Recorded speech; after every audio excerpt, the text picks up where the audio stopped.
விவசாய சொந்தங்களுக்கு ரவிசங்கரனுடைய அன்பான வணக்கம். நான் சாமி பிராண்டு வீனஸ் இண்டஸ்ட்ரீஸ்லேருந்து பேசுகிறேங்க. இப்போ நம்ம பார்த்துட்டு இருக்கிறது வந்து பார்த்திங்கன்னா, பவர் டில்லரில் மாட்டி ஓட்டுற டிஸ்க் ப்ளோன்னு பேர் இது.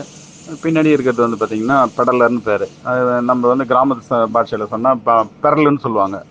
பெடலர் அது இங்கிலீஷில். அது வந்து பார்த்திங்கன்னா நம்ம டிஸ்க் ப்ளோ வந்து 2 சால் ஓட்டிட்டு இது பெடலர் போட்டு அதுக்கப்புறம் அடிச்சிக்கலாம். இதில் அடிஷ்னலாக என்ன ஒர்க் பண்ணலான்னா, நீங்கள் அடுத்த ஒரு கேள்வி கேட்பீங்க, இது வந்து ட்ரை லேண்டில் ஓட்ட முடியுமா, ட்ரை லேண்டு காட்டு இதுவாக இருக்கிற காட்டில் ஓட்ட முடியுமா?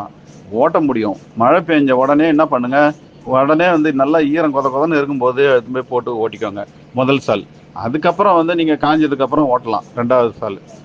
இது இந்த மாதிரி உபயோகப்படுத்துனீங்கனாக்கா வந்து சேத்து உழவு இல்லாத ஏரியாவிலையும் உபயோகப்படுத்த முடியும். சேத்து உழவில் ஈஸியாக ஓட்டலாம். 2 சால் ஓட்டிட்டு மற்ற பெரலை போட்டு நீங்கள் ஓட்டி அப்புறம் பரம்பு ஓட்டி நட்டுடலாம். பரம்பு வேணும்னாலும் கொடுக்குறோம், ரெடி பண்ணி கொடுப்போம். இது வந்து இன்னொரு வேலை கூட இதில் பண்ண முடியும். இந்த நம்ம வந்து வரப்பு வெட்டுறதுன்னு சொல்லுவாங்க ஒரு சிலவங்க, அண்டை கழிக்கிறதுன்னு சொல்லுவாங்க ஒரு சிலவங்க. அந்த வேலையுமே இதில் பண்ண முடியும். இதில் வந்து கடைசியில் நம்ம கரெக்டாக எண்டில் அந்த டிஸ்கப் மாட்டிட்டு நான் ரொம்ப லெவலாக பிடிச்சி ஓட்டிகிட்டே போனோம்னா கரெக்டாக அந்த ஓரத்தை வந்து கழிச்சு போட்டுருங்க. கார்னர் மட்டும் நிற்கும். கார்னர் மட்டும் நம்ம ஆளை வச்சு கட் பண்ணி போட்டுக்க வேண்டியது தான், கொத்தி போட்டுக்க வேண்டியது தான்.